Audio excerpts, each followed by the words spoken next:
lots of money, but it'll always be something that is a very calculated risk that's almost always going to go in their favor. And, if you don't want to make that risk, then you just hold back. But, and so these people know exactly the right time to spend money. But I probably have to go out and read that book because Jacob sounds like he was about 5 steps ahead of just about anybody. That was very entertaining. Again, it was just one chapter of it, but there are some things where you go, you correlate the 97 there and making that, they made between 96 to 97, they made almost $35 million and then decided not to pay Albert Bell and Kenny Lofton in both of those off seasons. They traded one and let the other one walk away. I'm just saying, people love to go, the Dolans traded CeCe and they let Victor go and they did this and they did that and they got rid of all of our favorite players. But, Jacob said, hey, I like Kenny Lofton and I like Albert Bell, but I like this $30 million I made too, and I don't know that I'm going to give it all to them. So I think I'm going to go with some other guys. I'm just saying,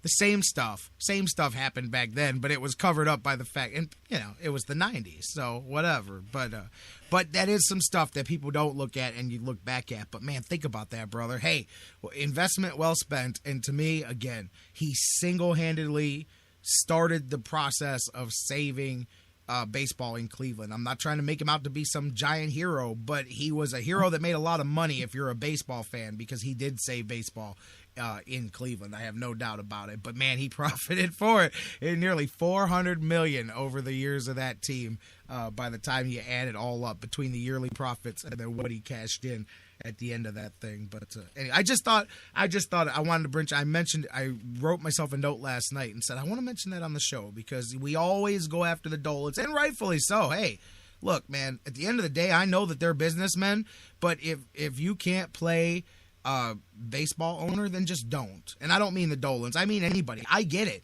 Just go be in a different business, because I would just prefer a free-spending businessman to own my team. That's not saying it's the best way to do it. I'm just talking as a pure enjoyer of sports. I would prefer that Donald Trump throw away his money on my team. I would prefer it. I'm not saying it's going to happen. I'm just saying otherwise, you get what you get. I always go back to what Coughlin said, Dan Coughlin, when he was on the show. He said, man, people don't even realize how Cleveland got screwed up when the owners got switched. Dolan wanted to own the Browns.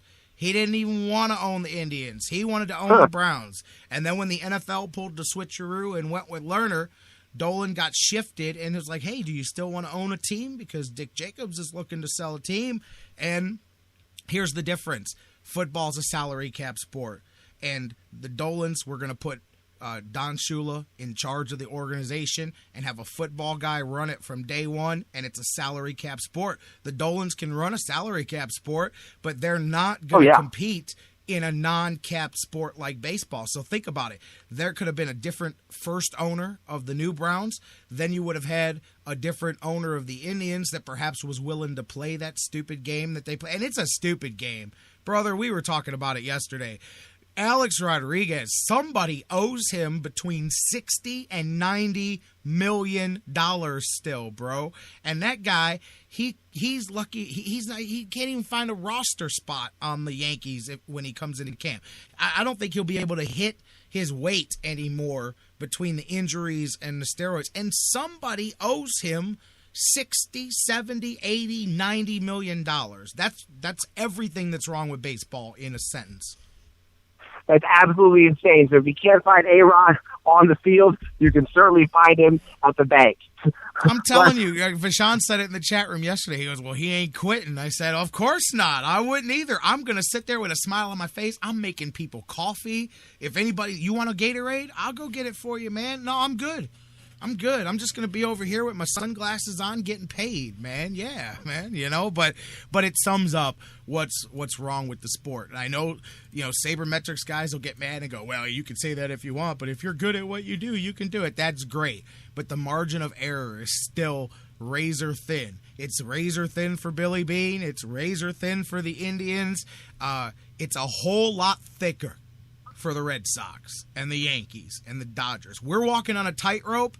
They're walking on a ledge that's 12 feet wide, so they don't really have to keep their balance all that good. That's all. I'm done bitching about the inequity of baseball and their salary and all of that stuff here. But anyways. And the thing that's so tantalizing is it's not like it would really be bad if these big money teams always made it to the World Series every year. But sometimes you have a situation like this year where the Royals make it to the World Series. So it's like, Absolutely. It can be done. If we keep within our means and build up our talent and spend our money wisely, maybe lightning will strike and the heavens will open and we'll be in the World Series like the Royals and like the Tampa Bay Rays and like the Rockies. It can be done, but it's like you said, it's like everything's got to go so well, and that's why I'm not too worried about the Royals next year. Because I just can't imagine everything falling into place just so perfectly as it did for them last year. You just have that one shot in a lifetime, and you just have to be there when lightning strikes. Yeah, that window was open, and they took a ride with it, I mean, we know that. You look at the Indians coming into last season, everything that, as you know, in sports, that's what they write it on paper and then play it for, because it never works out the way it should, because we saw that last year. The Indians, and that's what I worry about. Mike Brandenberry brings it up almost every week when we talk, is the thing that I worry about with the Indians, and again, it's way early in the winter. I'm not tripping right now, but I don't want us to come into spring and go, well, we picked up a piece, we picked up a bat, but we're going to trust all the young guys here. We're going to trust that everybody is going to have the same season that they did last year. The way we talked in spring training, and again, it took half the season for you to fix those things, for you to address those things, and you got yourself so far behind the 8-ball that it made it hard coming down the stretch. I don't care. I tell people, man, of all the team, I know people love the Cavs and what they're doing now, and people got fired up about Johnny Manziel when he was drafted and stuff, man. But, I think people undercredit the job that the players and the manager did in the second half of last Indian season, because they really did rally the troops and play much, much better. They fell short, but the front office didn't go get them help. The front office was selling pieces. You know what I mean?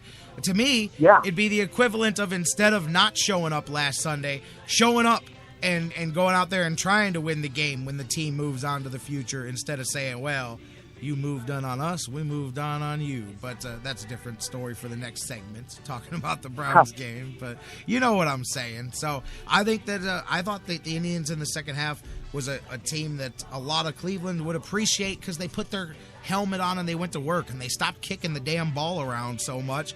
And I thought they were a lot more fun team to watch in the second half. Obviously got themselves in too big of a hole early, but I think a lot of people just look past it. Another 85-win season with the Indians. Who cares? They didn't make the playoffs. I actually thought they got where they got in spite of themselves, because they put themselves so far behind it early on.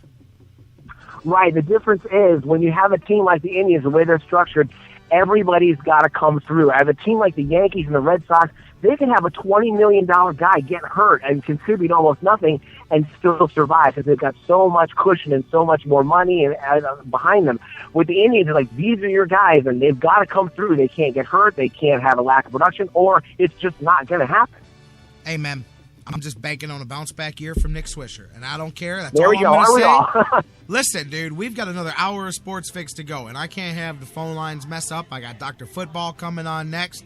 I'm bouncing on a bounce-back year from Nick Swisher. That's all I got to say about Brohio, because I know where you were going. We don't bash Brohio anymore. Last 2 times we did it, the phones went crazy, the show went crazy, the internet went crazy. Nick Swisher's listening. Nick Swisher knows we be talking about him. That's right. We don't want to break the internet again. Jeff Gorman, my friend. Have a good. Anything else you want to talk about real quick? That's pretty much it. Doc, what about Johnny one more Football? Time, we're going to also plug Haven of Rest in Akron. If you want to drop off some toys down there, they can certainly use it. Go to havenofrest.org, and they're located on East Market Street in Akron. All right, that's my man, Jeff Baseball. Jeff Gorman from Indians101.com. We're all going to nickname ourselves, man. But then you got to come through. See, that's the thing. That's the thing, man. If I call you Jeff Baseball, you got to deliver tomorrow, man. You can't lay the egg, man. I'm having fun with it. Jeff Gorman from Indians101.com. Actually, I will talk to you about Johnny Football on Friday. When we come back here, we'll start getting ready. Of course, he's going to start his second game. I'm not even going to say it can't get worse than the first, because it actually could. Scary, but true. But Carolina fighting for a playoff spot themselves at that vaunted 5-8-1 record that they've got over there, man. So we'll look ahead to it. I know I heard Cam Newton is at least going to stretch it out a bit today and see what his capability may be early on in the week here. So I don't know. It may be Cam. It may be Derek Anderson. I don't know what the deal's going to be. But you'll know on Friday when you've got the Carolina Panthers scouting report for us, right? That's right. It's going to be a lot of fun. See if the Browns can do something other than lay a colossal egg like they did last time. I think it's going to get a little bit better. I don't know if it's going to get better enough to win, but I don't think it's going to be that bad. It almost can't be. Otherwise, we'll all have to break our TVs. I was afraid you were going to say you think it's going to get ugly, because I've actually had a couple of people say that they don't think that they say that it's darkest just before the dawn. I'm just saying it may not be darkest just yet. And I'm not even just talking about the quarterback at all. I don't know if this team is even, they may not show up. I'm just saying they decided not to show up with 3 games left. I don't know if anything changes this week. You can yell at guys, you can motivate them, you can tell them, hey, you're professionals, go out there and play. But they were professionals last week too, and they went out there and they played the way they did. And I'm just afraid that performance, flat as a whole, is just going to ride out the string. I don't know. I would hope not, but they don't have any home games left. There's no motivation left. The veterans aren't happy. No, I don't think anybody's happy with the switch at the quarterback position. Has nothing to do with Hoyer. Has to do with what the options were. Again, if you want to be mad at somebody, be mad at the Browns for that being the options. That's something to talk about. But anyways, I think it can get uglier. We'll talk about it on Friday when you bring the scouting report, my friend. And until then, have a great week, Jeff. Always a good time when you join us here on the show. Thank you so much, my man. All right, thank you, J-Rock. It's always a pleasure. You have a good one. You got it. Check him out, as always, at Indians101.com and on Twitter at Indians_101. We're going to take a break, get you some news, come back. Let's talk some football. Johnny football, NFL football, playoff football. It's not happening for the Browns, but a lot of other teams are fighting for playoffs. We're going to talk about all of that coming up next with the doctor of football. My man, Dr. Football Bill Chachkes, is going to join us in the house coming up next here on the Sports Fix. Don't go anywhere. We're coming back talking NFL with Dr. Football after the news here on The Fix. The Sports Fix, your choice for intelligent talk. I'm expecting a very important delivery at the house, so could you please call me if it arrives? I'll give you my cell number. 401-555-1125. 440. No, I was just repeating the 4. 1-4. 14. Intelligent talk. Okay, 1125. 1125. 155. I'm not giving you quantities of the numbers. I'm giving you the numbers. 1125. Those are the last 4 numbers. Oh, I see. 1125. Yes. All right. Now read the number back to me. Let me get my pen. The Sports Fix will be right back. Hi, this is Joe Tate, and you're listening to the Sports Fix.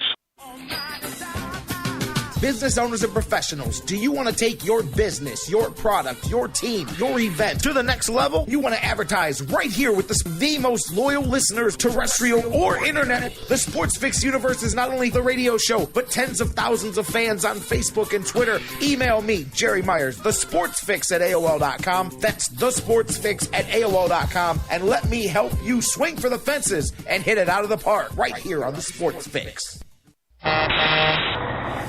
Whether it's an oil change or a new set of tires, Quick Lane at Valley Ford Truck has you covered for your automotive car care needs. They're your neighborhood quick service experts. They also offer a low price tire guarantee. Choose from 13 brands, and if you find the same tires at a lower price within 30 days, Quick Lane at Valley Ford will refund the difference. They're open late Monday through Thursday until 9 p.m. and open early Saturday so you can check it off your to-do list and get on with your day. They also have a newly remodeled service lounge and additional service bay just for Quick Lane oil changes. Quick Lane at Valley Ford Truck is located at 5715 Canal Road, right under the 480 Bridge in Valley View, just down the road from Independence. 5715 Canal Road, right under the 480 Bridge in Valley View, just down the road from Independence. Come see why life is better in the Quick Lane. QuickLane.com/Valley Ford Truck. That's QuickLane.com/Valley Ford Truck. Portions of the Sports Fix brought to you by Harry Buffalo.